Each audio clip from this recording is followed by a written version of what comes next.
Best health packages up to 80% discount. Tirumala Diagnostics. ఈరోజు మనతో పాటు ఉన్నారు తిరుపతి మూర్తి అవధాని గారు.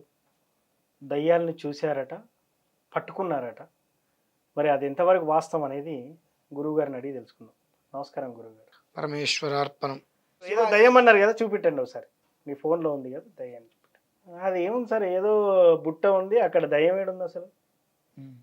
దయ్యం అంటే మీలాగా నాలాగా జీన్స్ ప్యాంట్లు టీషర్ట్లు వేసుకొని ఇట్లా బట్టలు కట్టుకొని రాదండి. ఓకే అది ఒక మంచు పొగ రూపంలో ఉంటుంది. దానికి ప్రత్యేకంగా ఒక రూపం అనేటువంటిది ఉండదు. ఓకే అది ఏ మనిషినైతే కనుక తనకు అవసరాలు ఉంటాయి దాన్ని దృష్టిలో ఉంచుకొని ఏ మనిషి శరీరం తనకి సరిపోతుందో ఆ శరీరంలోకి వెళ్ళి తన ద్వారా తనకు కావాల్సినన్ని పూర్తి చేసుకుంటున్నప్పుడు ఆ మనిషి మెంటల్గా అప్సెట్ అయిపోయి నానా విధాలుగా ఇబ్బందులు పడుతుంటారు. మినహాయిస్తే ఇగో నాకు ఇంత జుట్టు ఉంది, ఇంత మీసం ఉంది, ఇంత కళ్ళు ఉన్నాయి, ఈ జీన్స్ వేసుకున్నా, ఈ టీ షర్ట్ వేసుకున్నా నాకు రావండి అవి. ఆ ఫోటో మీరే తీసారా సార్? ఆ ఫోటో మీరే తీసారు? అది నేను తీస్తే ఎందుకు, మీకు బయట నుంచి వస్తే ఎందుకండి? అట్లా కాదు అడుగుతాను. ఇది చాలా ఎలా ఉందంటే నన్ను ఏదో మీరు పాయింట్అవుట్ చేయడం కోసమే మాట్లాడుతున్నట్టు. పాయింట్అవుట్ ఏముందండి, ఇప్పుడు ఎవరు చూడని వింత దయ్యం అనేది ఎవరికి కనిపించదు. ఏదో నేను పురాతన కాలంలో విన్నాను, అమావాస్యలో పౌర్ణమి వాళ్ళకి పుట్టిన వాళ్ళకి కనపడుతుంది. దయ్యం చూస్తానంటే గనుగపురం వెళ్ళండి. అక్కడ మీకు దయ్యం పట్టిన మనుషులు ఎలా అయితే ఉంటారో కళ్ళ కట్టట్టు కనిపిస్తారు. లేరు అనేటువంటిది ఎప్పుడూ కూడా గుడ్డొచ్చి పిల్లనెక్కిరిచింది అన్నట్టుగా, ఆ తల్లిని ఎక్కిరిచింది ఉంది వ్యవహారం. వేదంలోంచి సైన్స్ పుట్టింది కానీ సైన్స్ నుంచి వేదం పుట్టలేదు. వేదం అనేటువంటిది అనాది నుంచి తరతరాలుగా వస్తుంది. సైన్స్ పుట్టి ఎంతకాలం అవుతుందండి? ఇవాళ వచ్చి ఎక్కిరిస్తారంటే అది ఎంతవరకు కుదురుతుందండి? అది తప్పది. మీ దృష్టిలో లేదు అంటే లేదనుకోండి. అది ఆ ఒక్క శరీరం మీదకి ఆ ఒక ఆత్మో దయ్యమో పిశాచమో ప్రేతమో భూతమో అవి వచ్చి పట్టుకున్నప్పుడు ఆ బాధ వాళ్ళకి తెలుస్తుంది. ఓకే అది ఎంత దారుణమైన స్థితికి తీసుకెళ్తుంది, ఎంత మనిషిని టార్చర్ పెడుతుంది, ఎంత ఇబ్బందికి పెడుతుంది అనేటువంటి విషయం ఆ అనుభవించే వాళ్ళకి తెలుస్తుంది. ఎందుకంటే అది లోపలికి వచ్చినప్పుడు ఆ మనిషి ఎంత బరువునైనా అలవగ్గా లేపుతాడు. సామాన్యంగా ఉండే మనిషి వాటర్ బాటిల్ లేపలేని మనిషి కూడా అది శరీరంలో ఉన్నప్పుడు ఎంత బరువునైనా అలవగ్గా లేపేస్తాడు. అర్ధరాత్రి ఎక్కడికైనా వెళ్ళడానికి సిద్ధపడతాడు. ఇవి జరుగుతూ ఉంటాయి. అటువంటివి జరగలేదు అనే మాట పచ్చి అబద్ధం అండి. నా దగ్గరికి అది నేనే తీశాను, నా దగ్గరికి వచ్చింది. ఇది నా దగ్గరికి ఇవాళ వచ్చింది కదండి, మీకు ఇవాళ చూపించున్నానేమో. సుమారు నా దగ్గరికి వచ్చేది ఒక సంవత్సరం అవుతుంది. ఇవాళ వచ్చిన ఫోటో కాదు. నేను కూడా కొన్ని విషయాల్లో నేను వెళ్ళినటువంటి ప్రదేశంలో నాకు ఫోన్లో నాకు వచ్చినటువంటిది కాబట్టి దాని ఒక విధానం ఇలా ఉంటుంది అంటే ఒక మంచు, ఒక ఆకృతి, దానికి ఒక శరీరం ఛాయ ఏమీ ఉండదు, ఒక ఆకృతి. ఆ ఆకృతికి అనేటువంటిది ఒక గమ్యం ఉండదు. తనకి ఏదైతే ఇప్పుడు అకాల మరణం ఉంటుంది, కొంతమంది హింసించి చంపేస్తుంటారు. ఏ మనిషి ఏ రకంగా చంపబడతాడో చనిపోవటం వేరు, వృద్ధులైపోయి చనిపోవటం వేరు, అనుకోకుండా ప్రమాదవశాత్తు మరణించటం వేరు, వేధింపులకు గురై ఆత్మహత్యలు చేసుకోవటం వేరు. ఇటువంటి పరిస్థితుల్లో దాని యొక్క ప్రభావం, మానసిక స్థితి ఎలా ఉంటుంది, ఏ మనిషి మీదకి వెళ్తే ఏ మనిషిని ఎలాంటి ఇబ్బందులకు పెడుతుంది అనేటువంటిది నేను అధ్యయనం చేయడానికి దాని మీద నాకు ఉపయోగించడం కోసం నా దగ్గర పెట్టుకున్న దాన్ని.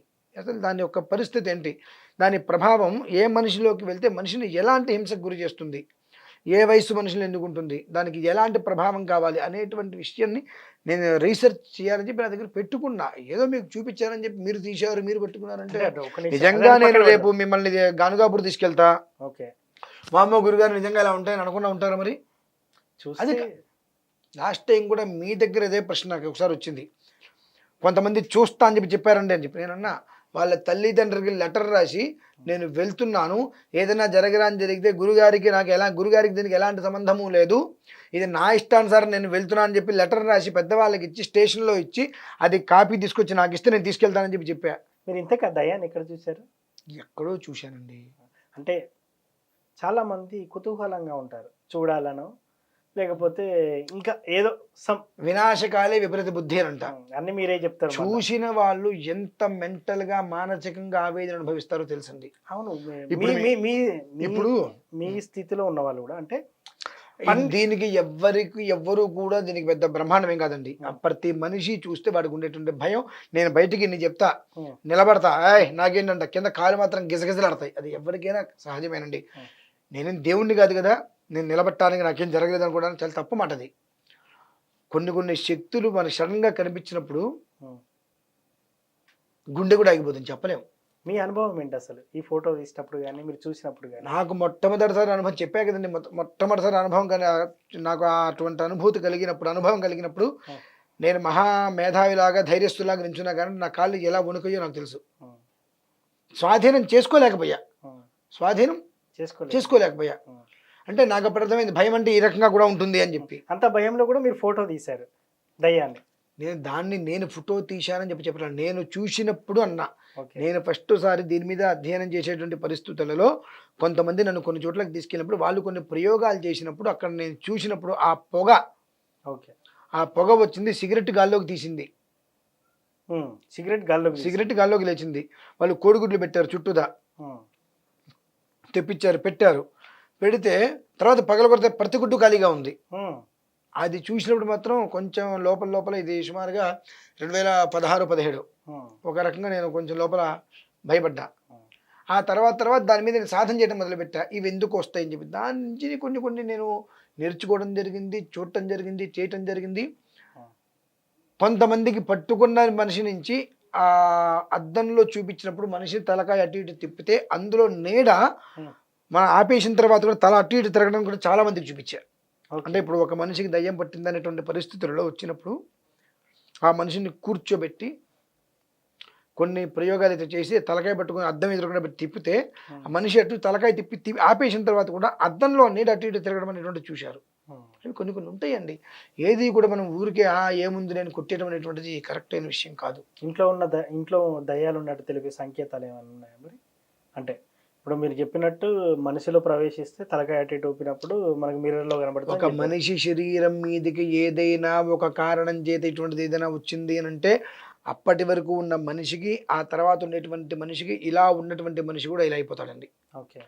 అకారణంగా ఎన్ని హాస్పిటల్కి తిరగండి, ఎన్ని టెస్టులు చేయండి, అంతా నార్మల్గానే వస్తుంది, అంతా నార్మల్గానే వస్తుంది. కానీ దాని యొక్క ప్రభావం మాత్రం మనిషిని నలిపినట్టు నలిపేస్తారంటారు సార్. అలా మనిషి ఇంతలావు మనిషి కూడా మంచి దిట్టంగా ఉన్న మనిషి కూడా తెలియకుండా అనారోగ్యంతో ఇలా అయిపోతాడు. కానీ ఒక్క అనారోగ్యం కూడా ఉంది అని చెప్తే ఎక్కడా కూడా రిపోర్ట్స్ ఉండవు, నార్మల్. మరి దీనికి పరిష్కారం ఏంటి? పరిష్కారం ఏమిటంటే ప్రతి దానికి ఒక పరిష్కారం లేకుండా ఉండదండి. తాళంతో పాటు తాళం చెవు కూడా వస్తుంది. అలానే ప్రతి ఒక్క దోషానికి పరిష్కారం ఉంటుంది. ఆ పరిష్కారం అనేటువంటిది అందులో ఉండేటువంటి విధానం ఏ రకంగా వచ్చిన విషయం తెలుసుకొని అసలు ఎందుకు వచ్చింది ఎందుకంటే ఒక్కొక్కసారి మనం దానికి ఏదైనా చేద్దామనుకున్న మనిషి కూడా ప్రమాదం వస్తుంది. చేసే మనిషికి దాన్ని పంపించే ప్రయత్నం చేస్తాము. ఆ పంపించే ప్రయత్నం చేస్తున్నప్పుడు ఆ మనిషికి ఏమవుతుందంటే ఈ కొన్ని నమ్మకం, అపనమ్మకం, భక్తి, మూఢభక్తి, విశ్వాసం, మూఢ విశ్వాసం ఇటువంటివి జరుగుతూ ఉంటాయి. వీటిల్లో సడన్గా భయాలు వచ్చేస్తాయి. ఇప్పుడు ఎవరికో ఒక ఉంది, దానికి ఏదో చేస్తున్నాం, మనం చేస్తున్నప్పుడు ఏమవుతుందంటే ఆ నెగిటివ్ బయటికి వెళ్ళిపోవాలంటే మనం వెళ్ళిపోవడానికి చేస్తున్నాం కదా, అది వెళ్ళిపోవడానికి ఇష్టం ఉండదు కనుక ఈ మనిషికి శరీరంలో రుగ్మతలు అంటే వ్యాధులు తీసుకుని వస్తుంది. పూజ మొదలు పెట్టగానే విపరీతంగా వాంతులు అయిపోవటము, ఒళ్ళు నొప్పులు, ఒళ్ళంతా గోడలు దొరికి గీక్కోవటం, ఇటువంటివన్నీ బాగా వస్తుంటాయి. వచ్చినప్పుడు మనం ఏమనుకుంటాం, పంతులు గారు పూజ మొదలు పెట్టారు, ఇప్పటివరకు లేదు కొత్తగా ఒళ్ళంతా గీరుకుంటాడు, ఇదంతా అవుతున్నాడు కాబట్టి పూజ వద్దండి మనం అంటాం. అంటే ఆపిచ్చేస్తాం. దాని యొక్క ప్రభావం నన్ను నువ్వు పంపించడానికి ప్రయత్నం చేస్తున్నావు కదని చెప్పి మనిషిని మరింత ఇబ్బందికి గురి చేస్తాయి. పూజ అయ్యేంతసేపు 1-2 రోజులు అంటే ఆ పూజ ఆపిచ్చేయటం కోసం ఓకే నానా రకాలుగా మనిషిని హింస పెడతాయి. అయినప్పటికీ మనం కష్టమో నష్టమో 2 రోజులు వరుచుకోగలిగితే 4వ రోజు నుంచి అది వెళ్ళిపోతుందండి. ఓకే. ప్రభావాలు ఉన్నాయి. మీకు నేను లైవ్లో ప్రత్యక్షంగా మీరు వస్తానంటే కొన్ని ఇళ్ళకి నేను తీసుకెళ్ళి ఇది అంటారే ఆఫ్టర్ బిఫోర్ అంటారే ఆ ఫొటోస్ చూపిస్తా. Okay sir. ఎందుకంటే ఎప్పుడూ కూడా మనము దేన్ని విమర్శించవద్దు. ప్రపంచంలో దైవశక్తి అనేటువంటిది ఎంత ఉందో దుష్టశక్తి అనేటువంటిది ఖచ్చితంగా ఉంది, లేదు అనేటువంటి వాటిని మర్చిపోద్దాం. దాన్ని ఆ దుష్టశక్తి దాదాపుగా రోడ్డు మీదకి వచ్చి జనాలను ఇబ్బంది పెట్టకుండా ఈశ్వరుడే కాపాడుతున్నాడండి. దానికి ఇంకొక వీడియోలో మనం చెప్పుకుందాం మళ్ళీ. సంతోషం గురువుగారు. సో చూశారు కదా, దయ్యాలు ఉన్నాయని చెప్పేసి తిరుపతి అవధాని గారు చెప్తున్నారు. ఇది వాటి కార్యక్రమం. మరో కార్యక్రమంలో మళ్ళీ కలుద్దాం. Thank you.